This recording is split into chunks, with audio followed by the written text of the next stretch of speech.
All right, everybody. Well, welcome. We're excited to have you all here for our March meeting for the Poplar Grove Community Council. My name is Daniel Tutau. I'm the chair of our community council here. We're glad to have the other members of the board that are present here. We have quite a few in the room. I know we have Dan and Karen Potts and Jordan Franson. Is that Diego and Bethany come in yet? Yeah, right there. Okay, great. And anyone else that I'm missing on the board? Jason. Oh, Peter. All right, great. Well, we're going to be introducing all the board members a little bit later when we hold our elections. This is being the month of March is also our annual board our annual meeting as a council. So we're glad you all can be here as well for that. We like to start off with rolling through some of our community groups to present, and I guess we usually start off with our fire department. We'll turn the time over to you. Hello, everybody. My name is Firefighter Larson. Message from our chief and from our station is weather's changing, right? Winter's coming to an end, spring's coming. With that comes warm weather, and we're gonna get the spring runoff. So please be careful around the Jordan River. Especially have kids or have kids in the neighborhood. Make sure they're a safe distance away. Also, with the warmer weather, kids are gonna be outside playing more, so advise people to drive cautiously down the streets. We don't want any kids getting hit these days.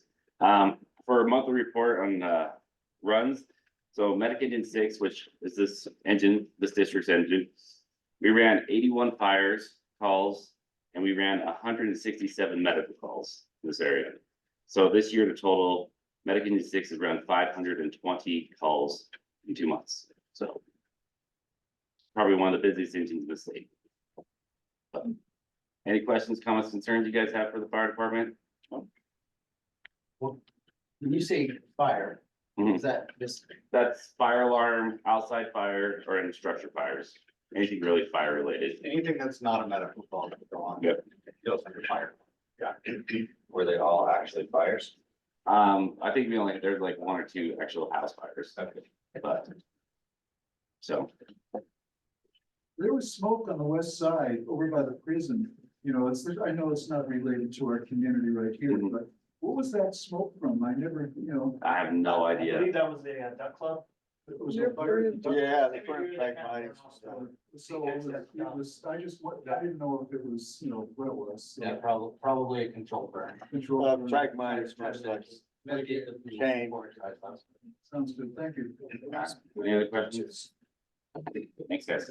All right, thank you so much. We really appreciate you taking time to come down and making sure we have a place to connect with our fire department. We now would like to turn time over to Detective Oliver, who's online. He'll be able to maybe give us a little update on our police and crime report. I am here, and my camera is not looking good, so I'm not going to turn it on. But I apologize. The plan was to be there tonight, but my son's track meet went 2 hours delayed starting, so I didn't quite get to where I wanted to be tonight. I do have some kind of cool numbers, so I'm going to run off these off first, and then I'll answer any questions. Since January 1st, throughout the city, we've had over almost 2,000 jail bookings.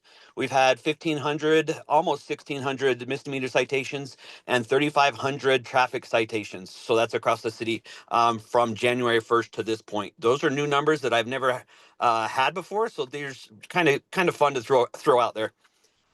Right now across the city too, we are averaging, or we have 2,636 calls for service. That's 240 more than we had last year at this time. And it's 206 more than we've had over a 3-year average. So we're up about 10% of calls for service throughout the city. Another fun number, well, to go back to our old original numbers, for the Poplar Grove Community Council, we have had 10 violent offenses, and this is through February. Yeah, it's through February. So we don't have March's numbers yet, but through February, 10 violent offenses, 62 property offenses, with the majority of those being shoplifting type calls. So we've had a total of 72 in Poplar Grove, and that's actually down 19 from last year, which is great. But 3-year average, we are up 1.7%. So We'd like to see those numbers continue to trend down. And of course, as it gets warmer, we're going to see a lot more activity in the parks, a lot more activity on the streets. And just a reminder that if you're going to open up the windows in your house, make sure you close them and you're gone, or close them at night, because we don't want anybody breaking into your house. And like you guys know your neighbors better than anybody. So if you see someone that's not supposed to be in your neighbor's house, let us know. That's all the numbers I have. What questions do we have or concerns that we're seeing?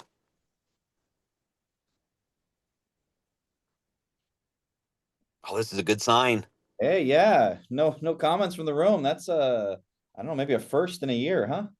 So, Of course, I can break that because do we have any laws for peacocks just by any chances? No, but there's a lot by your house. And the other associated question is, how do they taste? No, it's Oh, like chicken, I'm just saying. oh man.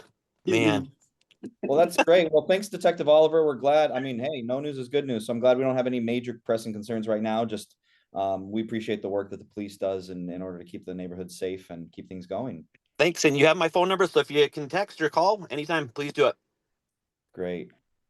Awesome. So next up, we kind of hold spots for our elected officials as well. They often are too busy unless there's something major pressing that comes up. And sorry, I came in late, Daniel. Is Detective Oliver still on the line? Oh, he's done. Well, he's still probably on. Yeah, you can meet him. I knew it was too good to be true. I teased You almost missed me. I teased him. Though. Almost. What was that police raid that happened on 6th and 9th, like a couple nights ago? I went to, it was like right across the street from me. Cause I've been basically pestering the police department about a lot of drug and criminal activity happening on that area. And then I think it was shortly after I texted you, there was basically like SWAT cars, a bunch of people with guns, and they all went into that. That's 600 South I- Redmond. Yeah, I do remember reading that. I believe it was a multi-jurisdictional. There were multiple SWAT hits across the valley for drugs. Let me find out for sure, but I'm pretty sure that's what it was. Yeah, I mean, I'm assuming it was just because it looked pretty serious. But the house that in question that I've been pestering you about still has the same traffic, the same amount of. So I was wondering if there's a way for you guys to really police that area more, because now that it's warmer, right? They're coming out. It's before, me and the neighbors weren't getting a lot of foot traffic. And then the last 2 weeks, there's just been, people loitering on people's properties, on their porches. I had a lady just randomly sit on my chairs on my front porch. And I'm like, that's fine. Do you want water? What do you need? But also, who are you and why are you here? So. Yeah, absolutely. And let me can you just tell me the date again? I just want to verify I didn't give you the wrong information. I don't recall. Sorry, let me see. That's okay. I'll look through it, but I'll stay online and then I'll put it in the chat what it was exactly. Last Thursday, last Friday, it looks like. Okay. Yeah, I'll look for it and then I'll either reach out to you personally or I'll put it in the chat. Yeah, and then because I called, I think it was last night or 2 nights ago for gunshots right behind on 1000 West. Where in that same house, it's just been reporting that it's just, and it wasn't just it was like a brah, brah, brah, brah, brah. And I was like, no, in that case, someone's having a good time. So hey, can you explain those shots again? I'm just kidding. Just kidding. I like that. So yeah, you absolutely. just saw me on my gangster rap. Yeah, let me take a look. I don't know about anything last night, but let me for sure take a look and just kind of verify that's. Yeah, I'm pretty sure that's what it was. Midday, I got home from work, so long short of it, some personal things happened where I had to come home in the afternoons, take care of business, and so basically I was out on the back porch, just with my dog out, and I heard it go down, and I called and reported it. Didn't hear back from anything, so just I don't know. I'm not worried, but it'd be nice to know, but that area, that 6 south, 9 to 1 first or 10 west area is like being looked at, because it's where all the problems are stemming, at least around me, from that spot. Yeah, I'm pretty sure. In fact, I know that it is being watched, especially with the bust that just happened there. So it is in our purview, I guess. I don't want to say crosshairs, because crosshairs everybody takes different, but yeah, we are aware of it. Cool, that's it. Okay. Thanks. Thank you. Thanks, Detective Oliver. And welcome, Ricky.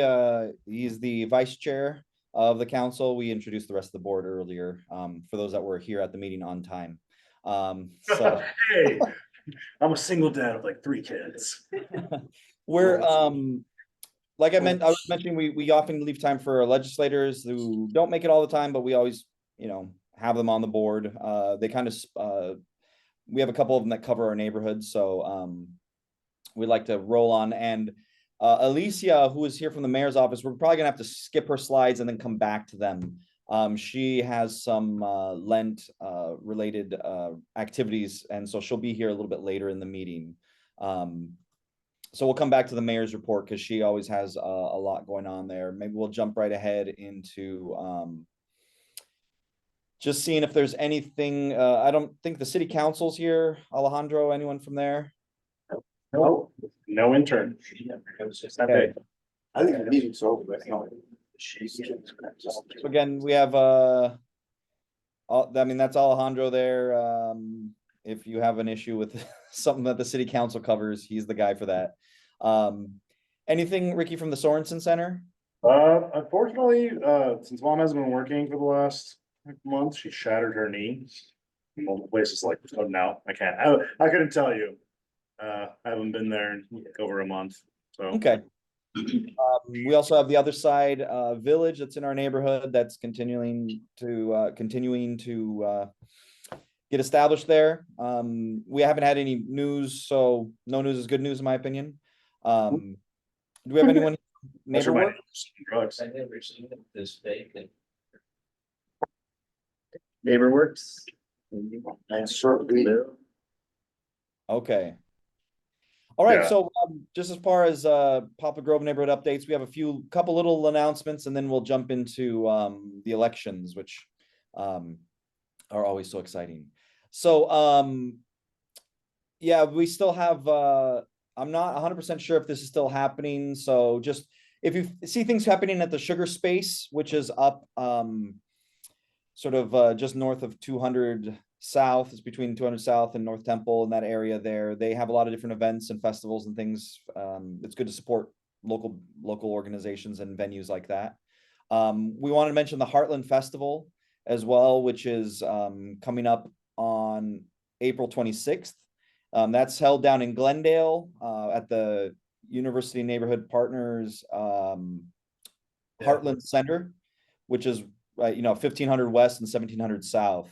And so they face the Glendale Regional Park down there. But it's just a little community event to celebrate, unity and stuff. They have some entertainment, some food activities, and organizations tabling. So feel free to check that out. April 26th. It's from in the morning, early afternoon, from 11 a.m. to 2 p.m. And then again, we like to always say thanks to Neighborhood House that hosts us here. We'd like to remind you that as a recognized community organization, we are tasked with sort of trying to get the word out as much as we can about different things from the city, including different building projects or things that need approval. You can find that information. We put it onto our website underneath the news tab under organization input. And as an organization, we can chime in on things, but as an individual, you can always chime in yourself. So if you see something on there, feel free to respond yourself directly to whichever project, if you are in support of it or against it, either way. Awesome. So now we have some time for elections. So just wanted to cover with the next slide, it kind of talks about membership in our community council. So basically anyone that lives within our boundaries is part of the membership. And thanks fire department for coming in. Yeah, thank you. Awesome, guys, thanks.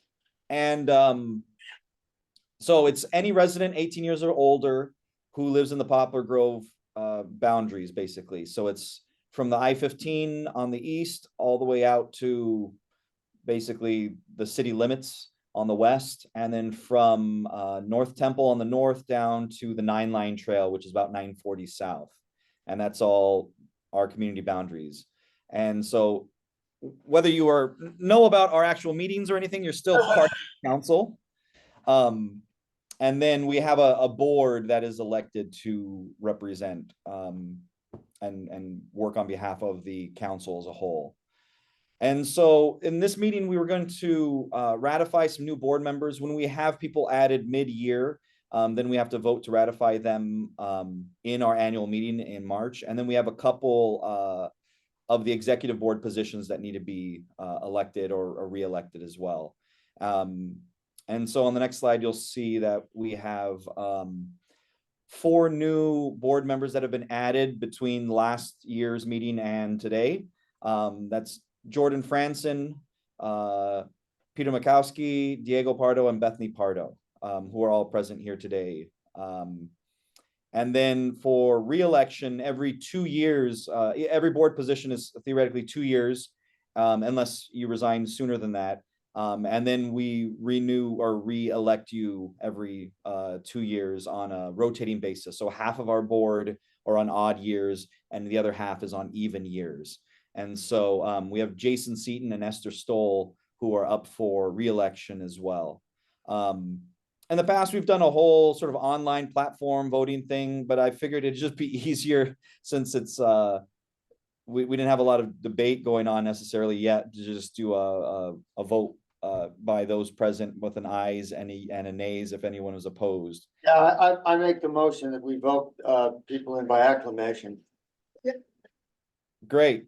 So, all in favor? Please Second. say yes or raise your hand or something. Yeah. So, Is anyone opposed to that? come on. Okay, great. Another fire. There's a Great. Welcome the new board members who have already been here, but now you're official and you're locked in. So It's good for Melon.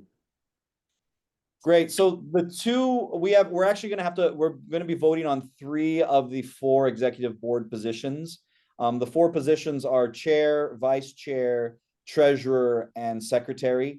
2 of them, the chair and treasurer, are for odd number years. So this year, the vice chair and the secretary are on even number years. But our secretary, Marissa, resigned last year at the end of the year. So we are also putting in a new secretary as well. So technically the secretary will be up for re-election again next year because it's a refill of the term, but that's just semantics at this point. So the first position is for chair. The chair presides over the meetings. They're in charge of fiduciary duties along with the treasurer, and has the role of running the meetings and other duties that may be designated by the board. And so I'm currently Daniel Tutau, the chair. I'm running for re-election. For those that don't know, I live in Hawaii for the past year, but I'm on a 1-year visiting professorship that wraps up in June. So I'll be back in Utah again in the summertime. So I won't have to be online. But yeah, I've been here since August, still the community council chair, despite living 1,000 miles away. But we also have it open that is there anyone else interested in being the chair that would like to run against me? And that's kind of an invitation too. Does anyone want to? Formally, you gotta ask 3 times, but don't worry about it. No, because they know someone beat Robert's rules, you know. So, Yeah, Anyone? since there's no one else interested. Dan, you want to make your motion? Motion that we vote you in by Yeah, acclamation. I second Okay. that. There we go. All in favor? Boom. Aye. Alright. All right, and the one person voting against? No, I'm just kidding. I'm not voting against. I'm in favor too. So So you understand, you do, by Robert's rule. yes, I mean, yeah. All right. Well, thank you for that. Moving on, we also have the treasurer. And so the treasurer is in charge of co-signing the checks and monitoring the money for the board. They reconcile financial documents and they act in that fiduciary duty. So currently our treasurer has been Karen Potts, who's been doing a great job with that. She's willing to run again. We're opening the floor. Is anyone else interested in being treasurer? Has there ever been anyone ever interested in being treasurer? No, just Yeah, kidding. We've got glad a to great have- one right now, so.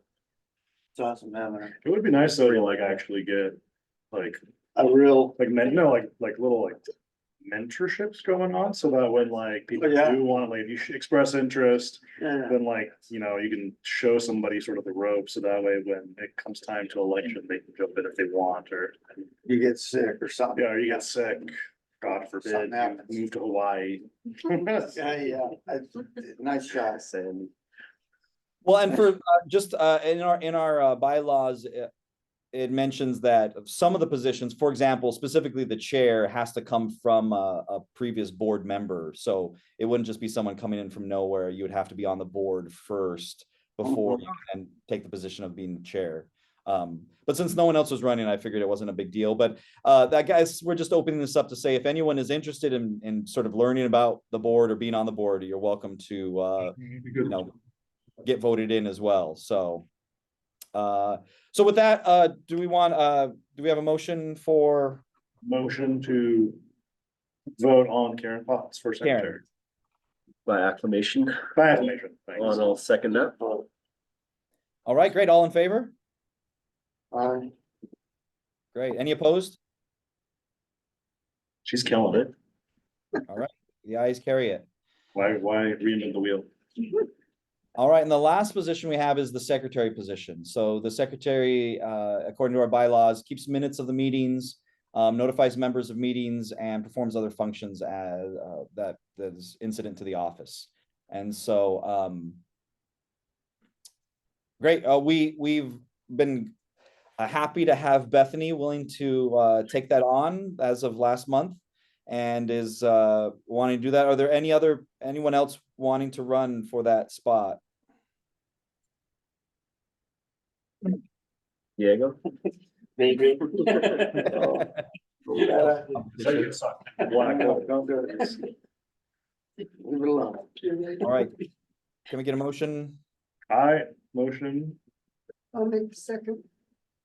There you go. Okay, great. All in favor? Aye. Any opposed? All right, our ayes carry it. All right, thank you. So with that, yeah, that was quick and easy, hopefully, and we won't have to do that again for a year. See you guys in 2026. For the moment, yeah. All right, great. So, thank you all for that. It's kind of, when we don't have a huge pool to pull from, it's not a huge deal, but we want to make sure that we're staying legit in what we do. And so I appreciate taking that time to do these elections, get our numbers back on order. I was realizing there's a few people that hadn't gotten voted on the last time we had a round. And so, I'm always glad to have as many people as we can help on the board to try to make sure things run smoothly. So I appreciate that. Question, just in terms of like with the giant apartment building going up by the like 9 line in the highway. Do they have to like be homeowners to join like the community council, or like could renters that move in there could do it also? Yeah, so please. Yeah, anybody. Cool, so we'll have a bigger So- pool here in the next couple years. Skills. Yeah, I've been thinking the same thing with the other side village that's going in. Yeah. They're going to be our neighbors as well. So once we get more, as our neighborhood continues to grow, we'll do our best to try to include as many of those people as we can. So Be nice to get some flyers, like send them out to the new little going up apartments or the other side village and just let them know that they're sort of part of the community so they can. Right. Good idea. Come on The down. other quick, we don't have a slide for it, but I just wanted to just turn 1 second over to Karen just to mention Groove in the Grove and kind of where we're at with that, if you would like to. Yeah, so Groove in the Grove is coming along. Just today I put in the application for the permit to do it. But there's a whole lot of hoops you have to jump through. You just don't put the application in. We've secured, I think like $9,000 in funding for the event so far. And I just did the partner registration form today, so that'll start going out. And if anybody's interested in helping, we always need help at the Groove for sure. Yeah. And if you have any ideas for performers or people who could participate in any way, just send us an email at info@Poplar Grove, and so we'll take care of that.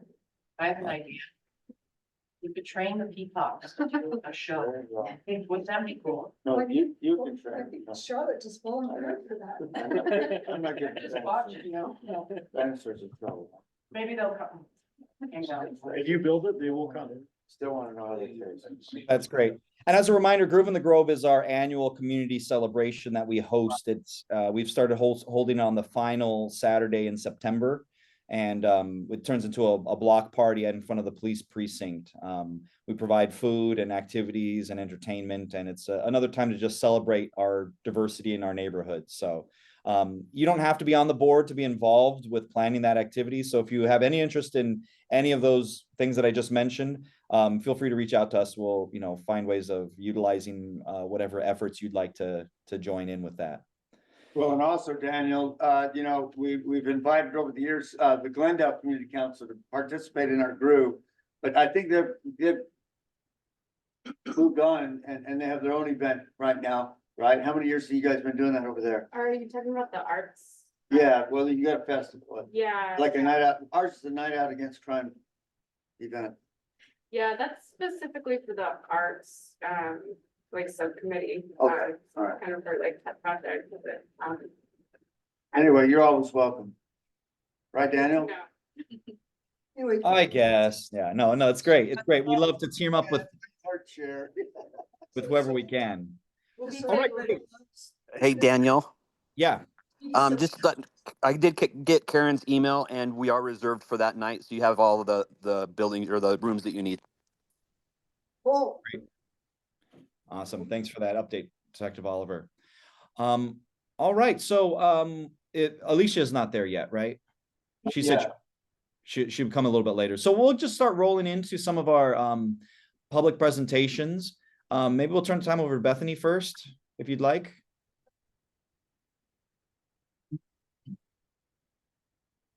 Why just stand over here? Wherever, yeah. Wherever. Where the It'll camera follow will see. you. Okay. Hi, my name is Bethany Pardo, and I, along with being on the board, I'm also a speech language pathologist, and so I'm part of not this school district, but Canyon School District. So I am also part of our union, which our big parent union is the Utah Education Association. Can you go to the next slide for me? Thank you. You've probably heard of House Bill 267, but if you haven't, let me share some things with you. We're trying to get the bill on referendum for the people, the voters in Utah to vote on it. It was a bill that took away collective bargaining rights, which impacts not only teachers and our ability to make sure that we have things like proper pay and class sizes that are manageable, but it also affects other public workers like police officers and firefighters, as well as healthcare workers and a bunch of other people. So we're trying to get this on the referendum. We're currently collecting signatures, and I am a signature collector. So I wanted to let whoever was here know about what is going on and what you can do. So you are welcome to come sign with me after we're done with our meeting here. I have a couple of QR codes. One is to check your voter registration, because when you sign, it needs to match the information that's on your voter registration.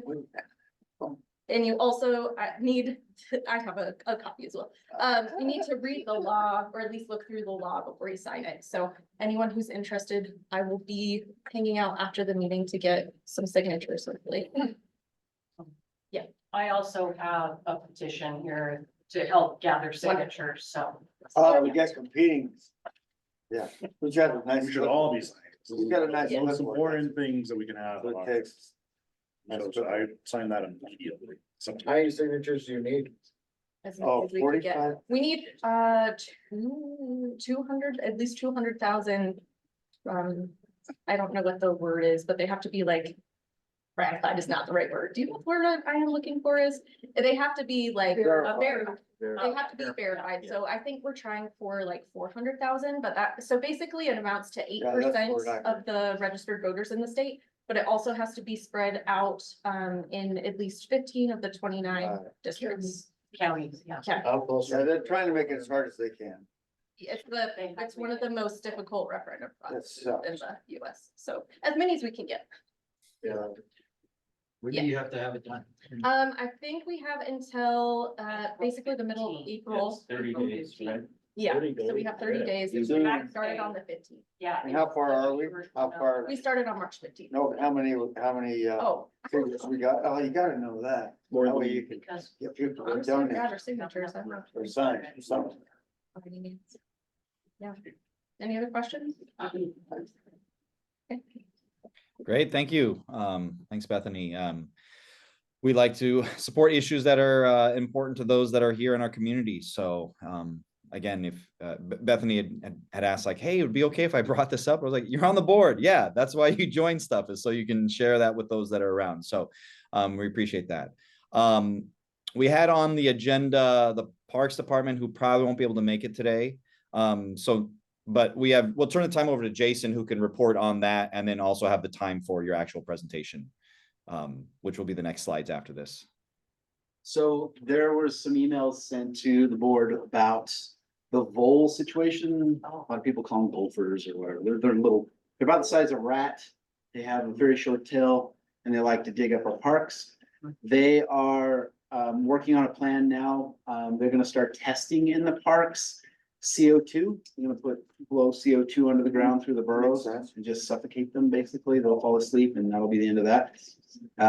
So if you see that happening in the park, they're not fumigating or poisoning, they're just CO2 going into the ground.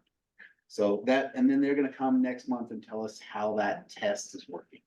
So that's the plan from Crazy. parks. I just boiled a bunch of mint and poured the water in there, things, and they just, No, they don't like it. they hate mint. Mint. Yeah. Yeah, that's true for a If you wanna rat. do a more holistic, less brutal way, you could just chase them They out. just go somewhere else. Yeah, they just left your place and went to your neighbors. You know what? That's a bad problem now.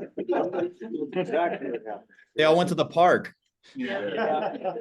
All right, it was me. I did the mass migration. I'm sorry. So yeah, that's the plan for them, and they will come back and report and talk about what's happening in the parks coming up through the year. So Poplar Park, Sugar Park, all the Tot Lot, all that stuff. They're gonna report on the plans for the season.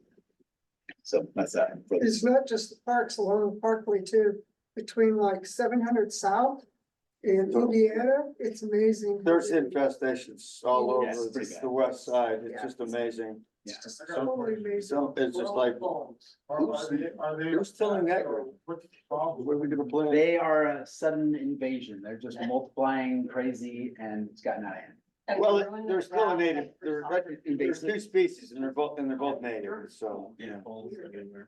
they're natural. They've just blown up. And they'll chew everybody. Sure. Yeah, I've been told, I don't know if it's true, I'm gonna find out this summer, I'm sure, that if you have a really strong, they like roots, but they don't eat grass roots. So if your yard has really strong grass, they won't go there, but they're looking for tree roots and other plants and they like the weeds, and that just goes to show you how great the grass You is. in like our parks. weeds? That's good. So, yeah, so that's what I've been told, but I don't know if that's true. It seems a little odd to me. So anyway, that's the report until April. Thanks, Jason. Yep. All right, but you also have the floor for your Yeah. vacancy. Oh, I am associated. Here it comes. yeah. Yeah. So we're both homeowners at this property on 4th South and 1100 West. We have petitioned the city to acquire the property that's between our property line and the sidewalk. There's 5 feet of missing space. Yeah, you can see there. We mowed the line one time. So you can kind of get a visual of what's our property and what's not.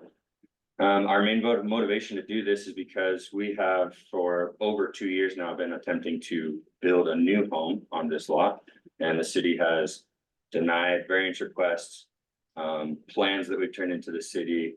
And if we acquire this property, we will comply with all of the setback rules in order to build a new house.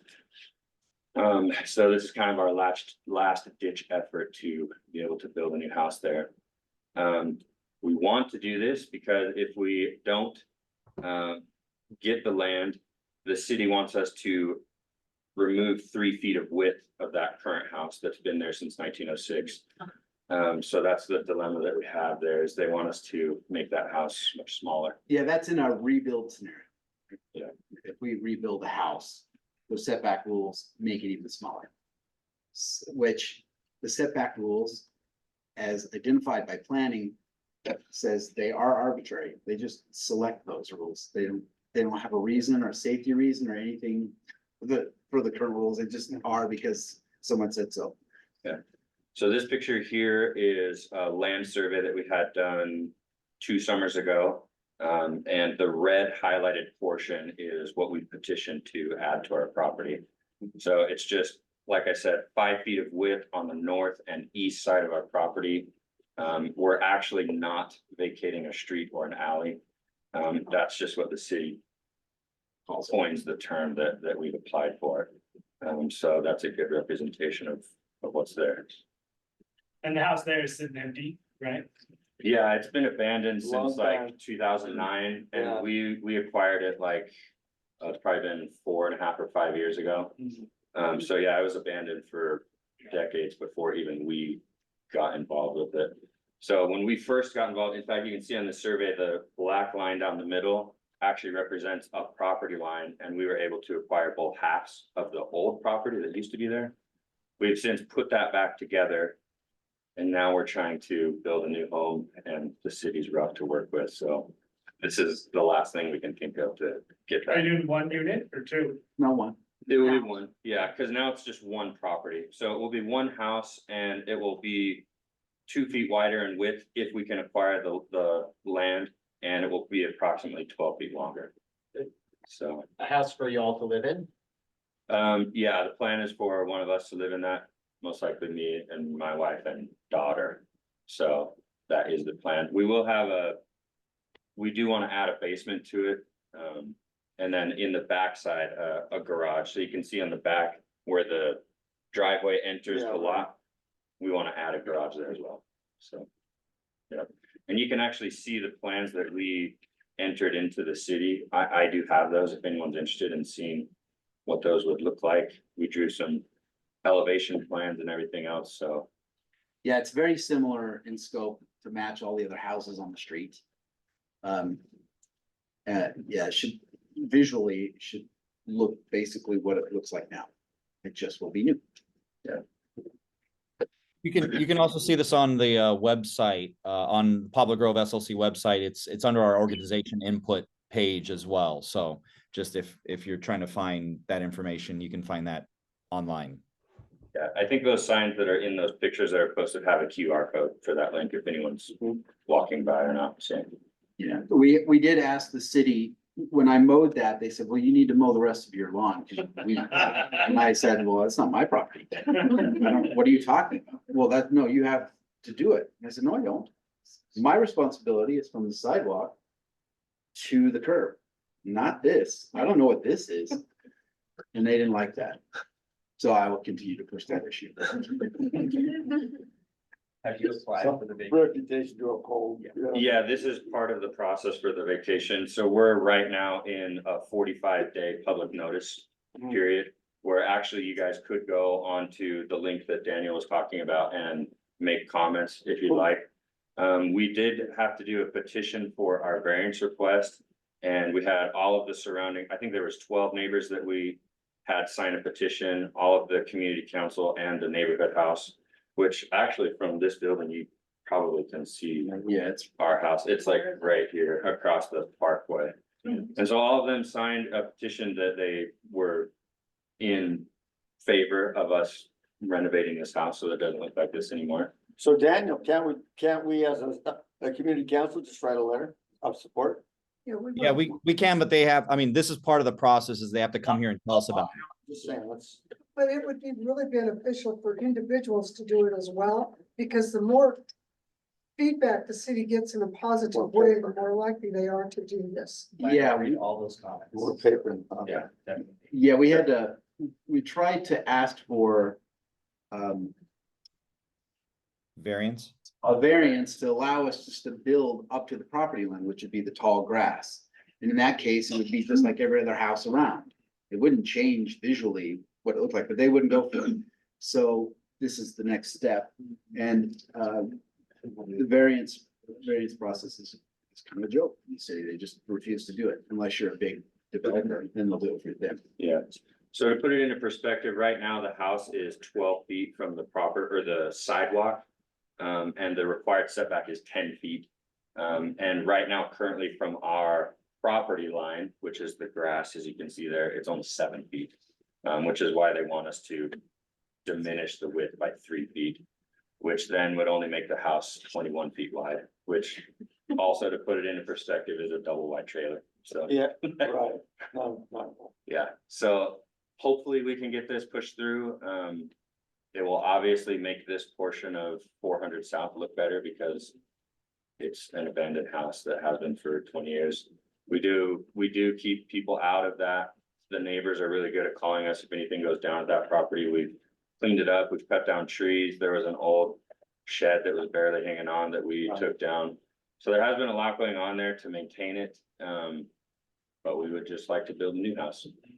So would the roof and everything be the same old fashioned steep roof contraption? It's true. Okay, all right. Yeah, still single it's- level, not a. So consistent with everybody else, okay. Yeah. Yeah. Yeah, Yeah.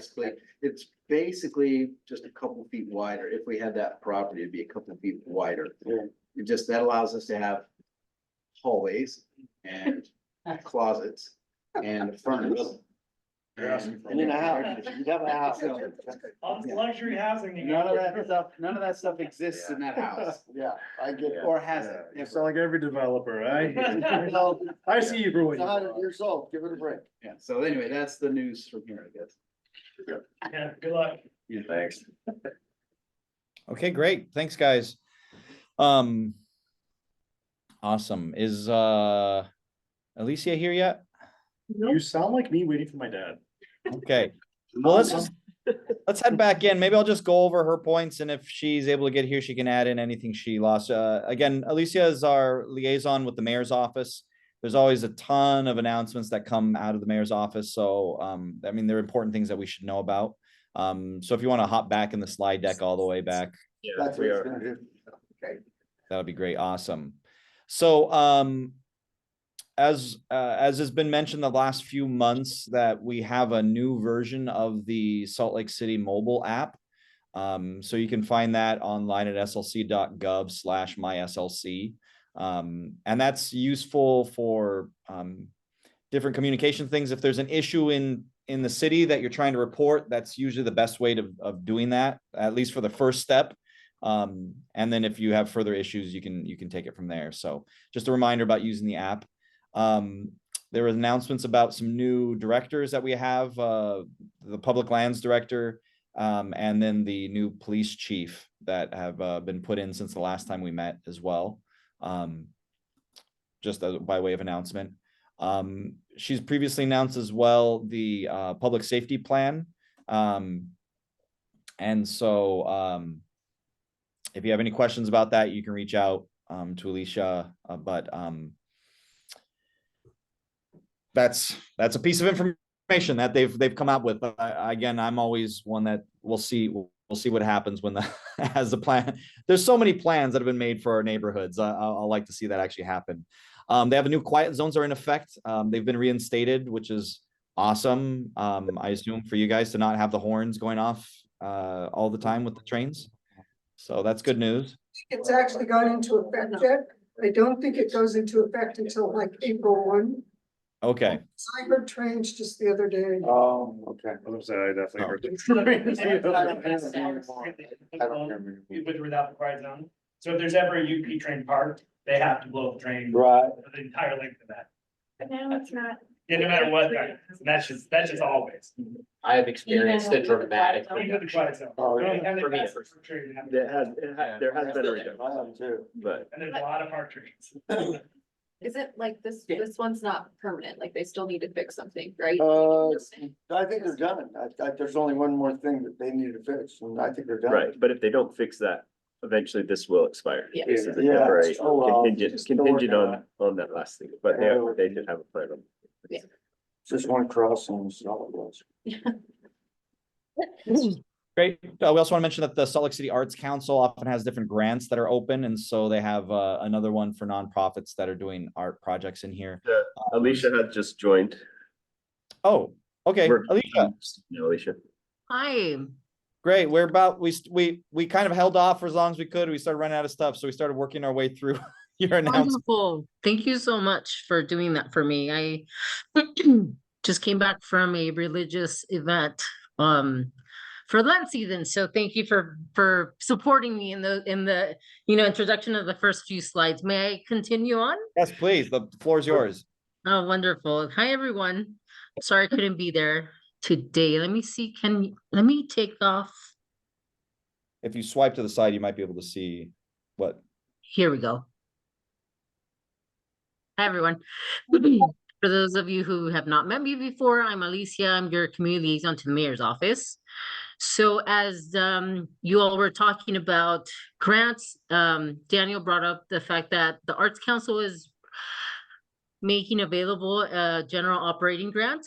It expires or it's due on the 18th. So if within your community council you have a committee that's focused in the arts, or if you know of a community partner, such as those who have performed at the Poplar Grove, Groove in the Grove events, if they can also apply for this grant, that would be awesome if you could pass on the information, because I have been able to check in with them, although I know that they're down the street from the precinct, right? So yes, please share this information. It's to help with general operating expenses and continuing the expansion of the arts in the community. Oh, it's not moving on. This last couple weeks, this last month, I think it was sponsored by this, so it does go to a really good cause. Wonderful. So I'm pressing my keyboard, but nothing's happening. Oh, Jordan will have to advance them for you. Yeah, just let me know when you want to go to the next one. okay, thank you. So Living Traditions, you all, I'm pretty sure are familiar with this event. It's in May, and volunteer opportunities are available for you all to sign up. This event, I think, traditionally represents about 90 cultures in the community that create space and welcoming spaces, and also representation of what we call home here in Salt Lake. So please attend and or volunteer by going to that link right there. Next, please. Oh, yes. So I hope this is good news for you all. I will read what Public Lands sent me in terms of what they've received recently. So the Parks Division has received 40 high-capacity subterranean trash cans. These 330-gallon cans are buried 6 feet into the earth with the remaining height above ground, and they appear to be regular trash cans. The benefit is that our maintenance teams can handle more trash without emptying trash cans as frequently. As the weight of the trash inside these units builds, as the weight of the trash inside these units builds, it self-compresses, composts, and when full, only requires a single staffer to empty via a small truck-mounted hydraulic arm, in which currently 2 staff are needed for regular cans, that are full. So as you can see there, about 20 of those containers will be installed throughout the Jordan River Trail. I'm not sure when. I think it'll be happening in the next few weeks. So I was excited about that. And I hope it helps out our community along the Jordan River, in our District 2. With that, yeah. Okay, moving on.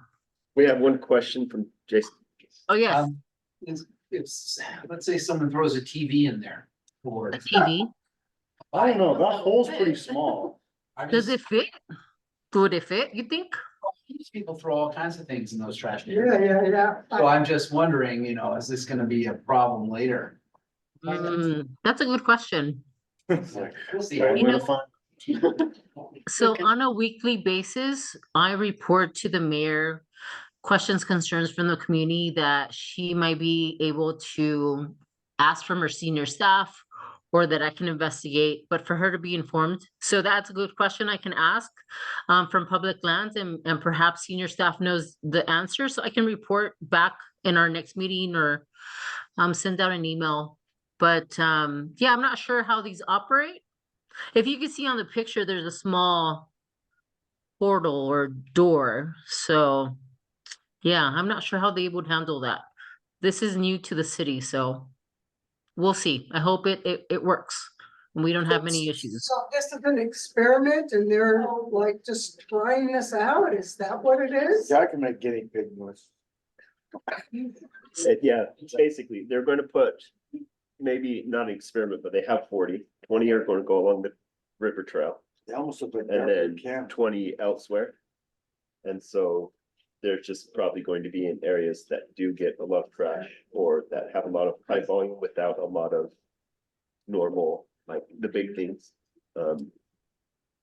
Certain populations will still put their trash along the trail, and so it may be a regular pickup in addition to this new type of pickup. Yeah, and I guess my question is like, what about fluids? Like, if you're gonna you have to wait a longer time to empty them out, and there's just like, Oh, yeah. It like, gets gross. like sodas or Very gross. human urine, right, that people just put in there and it kind of just festers out. What's like, how often do they plan on emptying these? So I'm glad you're asking all these questions. I will direct you, and thank you to the board for publishing slides from the mayor's office when you do like updates, or what is it, meeting updates or meeting minutes. Do you see that website right there posted? That is a FA frequently asked questions that you can go to, and perhaps you can get answers by going to that link, because there's more details on there. I'm just providing just a succinct, brief, news to that, and you can dig more by going to that website. Okay. We have one more. And I can keep updating you about the experience with public lands, how they're handling things. So, yeah, let's not cross that bridge just yet. Okay. So are these homeless resistant? Because I go on the Jordan River Trail every day and I see all these garbage containers destroyed all along the trail. And so what's gonna happen to them? Are they gonna break into them like they do the power things for the lights and destroy them? I mean, they destroy everything that I see along the trail. So the community and you all are very important partners. So what I would say to all your questions, concerns, is that if you see a trash can vandalized or anything that indicates that, these new trash cans or containers are being vandalized, destroyed, mishandled, that you submit those reports and with pictures directly to the My Salt Lake City app immediately. Okay. Don't wait for another community meeting. You can always text me, email me. Please make sure that you include pictures, but you definitely need to report those. the last email I sent you, so I Yeah. never got any communication from you on the last email I sent you, so why would I waste my time doing that again?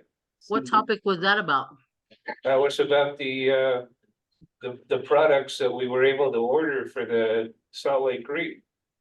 Oh, I emailed you. I have proof of that. See, if it What? went to your spam mail, I'm not sure, but I emailed you that information and you were put on the wait list or the communication list once that program opened, and it's not Well, closed yet, so you it can was still about apply. 2 weeks late opening and I got my stuff ordered.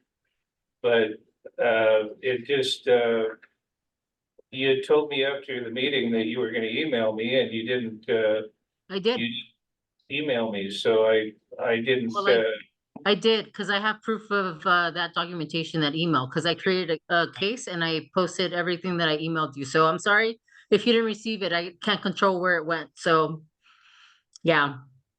And I do want to remind everyone that if you don't hear back from me, please understand that when your case or concern comes in, you're not the only one that I'm getting concerns, emails, phone calls on a daily basis, on top of meetings, on top of problem solving. So if you don't hear back from me, please bubble up that email on the top of like nudge me. Alicia, what's going on with this? Or email me again. Hey, Alicia, did you read my email? Because sometimes I read emails and I can't respond immediately. So I'm juggling a few things. So I don't have an issue. If you can help me, remind me, hey, Alicia, what's going on with this? Or just, bubble it up again to the top of my email list, okay? Let's move on to the next slide because it's almost 8 o'clock and I'm not sure what else you have going on. Okay, housing stability, the handyman program. I'm not sure if that's been shared by city council or anyone else, but the handyman program is available for seniors to participate, individuals with disabilities, those who are in an income below 80% of the median income. Please call that phone number for questions, information, and you can also email, to the housing stability. I believe that there are 2 types of funding. One is, let's see. Hold on. Oh, it's in my email. Let me pull it up again. Yes. There are 2 types of loans that you can apply for the handyman program. One is no interest and the other is no interest at all, or no interest and low interest rates for home repairs. There's so much information for that program. So if you want to go to the slc.gov website, and then in the search bar, just put in handyman program, you're going to get a lot of information and details about who would qualify, what documentation you need to submit. And if you're still confused, please call that phone number or email them. Okay. Moving on to the next slide.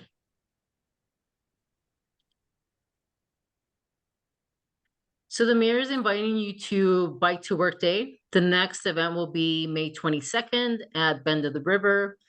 Those events usually the meetup starts at 7:30 for you to mingle, have breakfast between 7:30 to 8, and then the ride starts at 8 up until 8:30 or so or less. You can also ride your bike to work, not necessarily to the city and county building, but to your own job site and send in pictures, selfies of you riding your bike to work. So, and then we would post those on social media. So if any of you have participated or want to encourage others, please let them know about May 22nd. And let's move on to the next slide. So community office hours will take place for District 2 tomorrow at Edison Elementary. They have a college and career fair night. The college fair starts at 5 to 6, but I will be there from 4 to 6. I used to work with the Salt Lake City School District for 8 years, so that's a community that the mayor's office tries to engage more often, especially communities like parent teacher conferences or at what do they have there?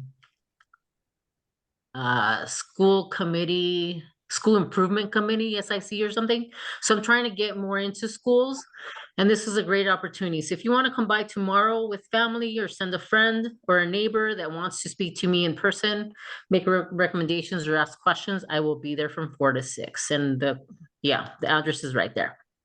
Okay, moving on to the next question or slide. Oh, okay. So I want to start reminding and encouraging everyone to go to SLC TV channel or the Salt Lake City television channel on YouTube, because, and I don't know if you can play this because it's meant to be played. I don't see a play button, but Mayor Mendenhall posted a post-legislative session media roundtable on the impacts of legislation passed during this year legislative session that took place last Friday, March 21st. Can we play this just for maybe a minute or two? I think when we import it into our system, it's not a playable video. Okay, that's fine. But just wanted to remind you that you have access to information such as, this roundtable. And it's very informative. She talks a lot about, I think about 8 legislative bills that will be impacting the city, our community. So you might want to check that out. Yeah, you can just Google post legislative session SLC. It's about a 37-minute video. So yeah, and when you find it, sign up, because then you have direct access and you can there's so many informative videos. There's historic videos on the city. There's so much to look at, but I think this is an important one for me to encourage you to check out. Okay, next slide, please.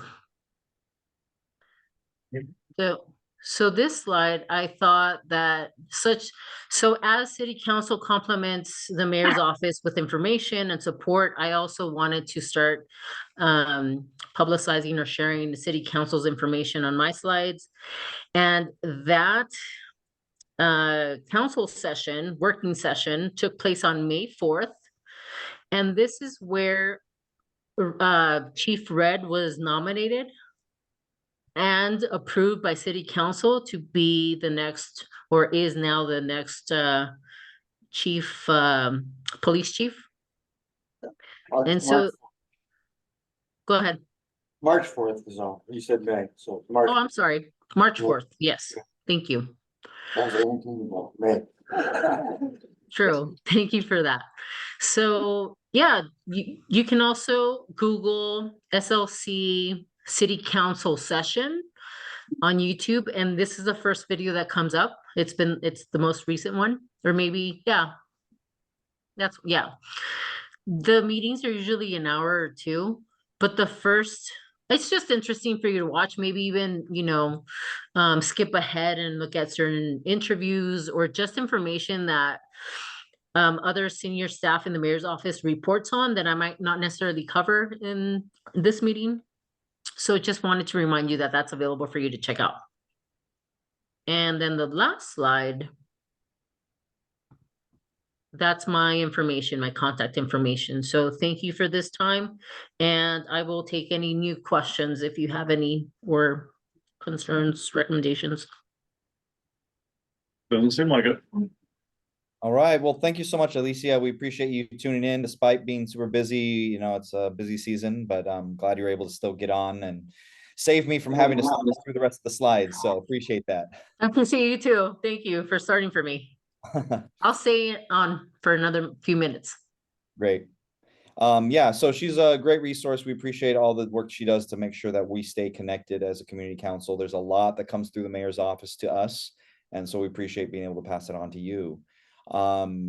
Great. And with that said, we're back to we've kind of gone through the main points, and I love when meetings roll like this. Do we have any public comments or discussion items that anyone present feels like that? Oh, Nigel. So I'm here to tell you, the West Side Coalition, which this community council is part of, is having their annual meeting on April 22nd, which is a Tuesday. It's at the State Fair Park Promontory Building. From 5:30 to 8, there'll be free food and entertainment and stuff. Some of you have been there before, so wanted to let you know about that. And if you can put that on your calendar, that would be great, Daniel. And that's it. No. Great. no, Thanks, they- Nigel. I feel bad we forgot to even talk about that. And I also think that the music is often. For anybody that's not Outstanding. gone, you should totally It's- go. it's definitely- Super informative, lots of tabling, really good food, really good Right. entertainment. It's a really good way for the different Free districts on the rainwater west side Oh, really? to kind of, Look how ready to go on again. you can basically make a lot of good networking opportunities across. What the time west does that side. start? 5 o'clock? 5:30. And And what's it called? there, It's the West Side Coalition Annual Meeting. and Election Community meeting, right. Celebration. And celebrate. so if you go to westsideslc.org. That is the website that Daniel, like, he does the website for us and everything, yeah, so. But it'll tell you all about it. Also, if you're interested in running, there are 4 at-large seats on the board that are up for election. You don't want me on that. I don't You know. might. I don't So, know. You don't get a choice. If you're Yeah, interested fine. in That might work. taking a deeper dive into advocacy for our neighborhoods, to advocate for the health, safety, and quality of life for West Side residents, it's a great organization. But it's really gotten popular, so there's some competition for these seats. It's not like we don't just. Hey, No. watch those next words wisely. It's not like our community council, no. Charlotte was ready to just throw us on the bunch. She missed the election, so she didn't. That's how fast. Actually, I they missed went. it. Oh, that's I sly. am saying, though, that this is. Anyway, look Great at event. Great. Yeah, the information is on our website. If you're interested in the elections, it talks about the commitment and details about what you need to do to run. And so that's right there, westsideslc.org/elections. We'll have information on that, or you can also go to the website and find out more information about the annual meeting. And so it'll be actually the day before our next meeting, I think, right? Yeah. Sir. So go to that on Tuesday and then come to our meeting on Wednesday. So, with that said, if there's no other items, I love meetings that, oh, do we have one in the back? Go for it. Yeah, so over the years, I've participated on the Jordan River Commission's technical committee for many, many years. And I posted species lists of critters on their website in the documents section. But recently they opened up 2 subcommittees that are pretty cool. The one, Heidi Hoban of Audubon, Great Salt Lake Audubon is doing on light, fight the light for birds, basically. So, not lighting up the sky and messing up migrational patterns of birds. And so she's doing a great job. And then I've kind of taken the reins on the fishing access up and down the river. And so I did our reach. How about that? I did both sides of our river, Jordan River, and basically scored all of the fishing spots. And the scores are based on just 3 points, one up or down, or so it gives you a good idea where to do it. The whole, I think, goal of both those subcommittees is to create a document with recommendations for improving access or fishing access or whatnot. One challenge that we have here farther to the north is just a lot of homeless people. Some of the best places to fish are in the shade under a bridge. Well, good luck there. There might be people there for sure, or many, many, many bicycles or something. I mean, that's all I got, Daniel. And so Okay. hopefully Glendale, she already left, but hopefully we can get Glendale to do a reach. And we want to hand this effort off. We've got a survey form already forming, we can a draft where we can hand it to all of the municipalities and community councils up and down the Jordan River from Utah Lake all the way to the Great Salt Lake.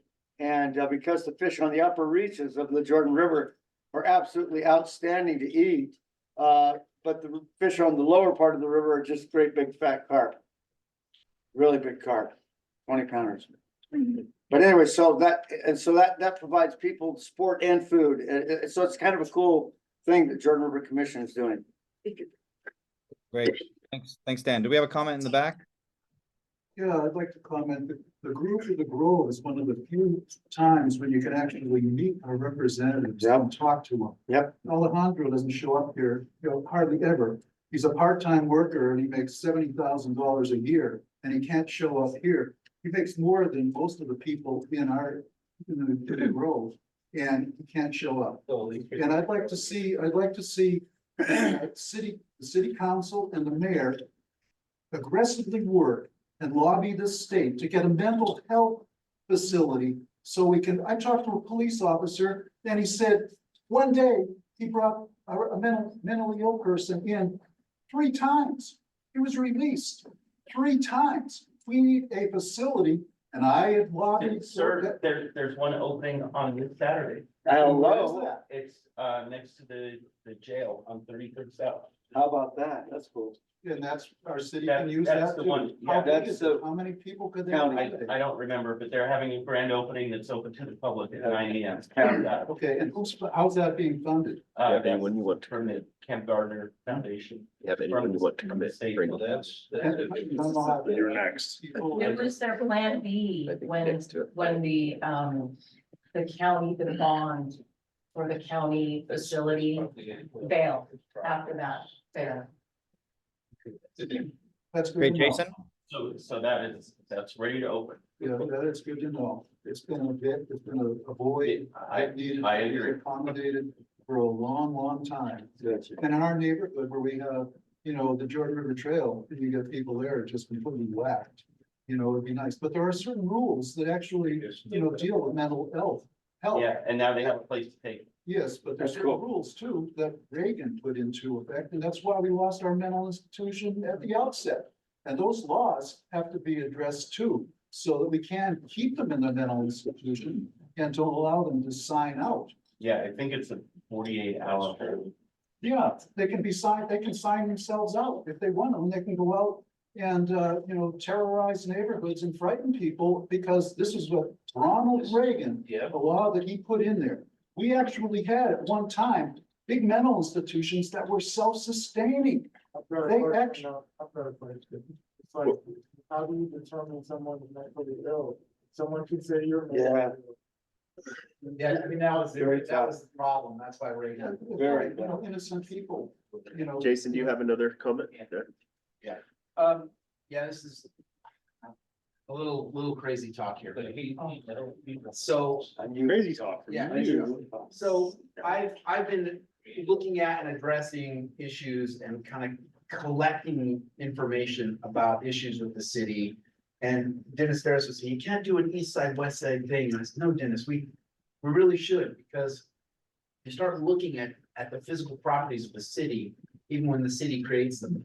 So I'm collecting this stuff up with imagery and timestamps, basically, to kind of prove the differences between what happens in other areas of the city and what happens here. So initially started with grocery stores. Right. Yeah, Right. no, good one. Excellent. So I got a lot of kickback saying, no, that's not supported, saying that there's not enough grocery stores on the west side to support the people, and Turner kind of got in my face a little bit about that. I said, no, the stores have told us there's not enough people. So I thought that was funny. I'm like, well, where are you getting that information from? The store.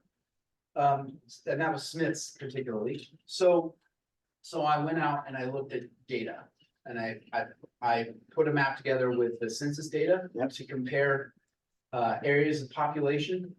And then I went to the postal service and I broke it the whole city down into postal codes and looked at the population in a postal code, and then how many grocery stores were in that postal code, and it correlated perfectly well with the other data. And it just points out how deficient we are. Well, the ratio wasn't like 1 to 4? Yes, 1 to 4. God, that's crazy. And 3 or 4 places. That's in a food it's now desert. 5. What the heck? So that's just grocery stores. But if you look at the money spent on moving east and west on the 9-line trail.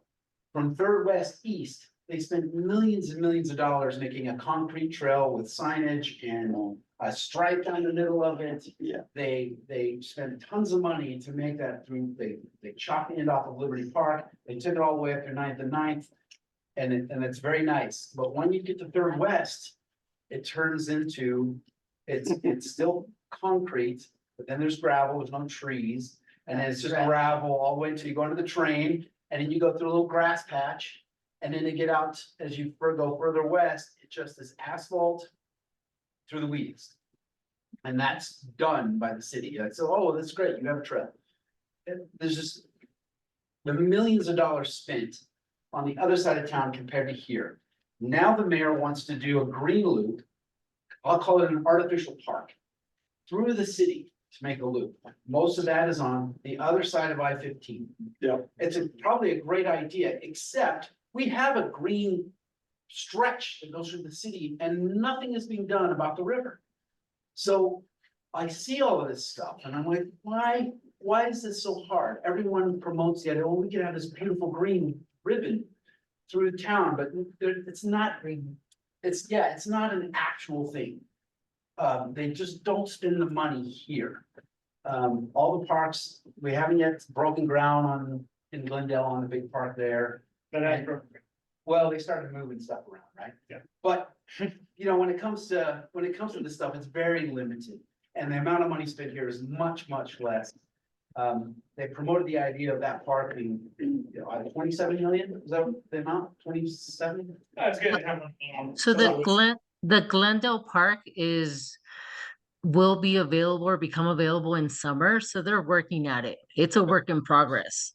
I do want to mention or remind you that the budget season is around the corner and the mayor will be proposing her new budget for the next fiscal year. And there is a public comment period where you can provide all that feedback or information, recommendations and all that, because then city council will look at those comments, feedback about particular areas of her budget that they can take into consideration whether to increase or allocate funding elsewhere based on also your public comment.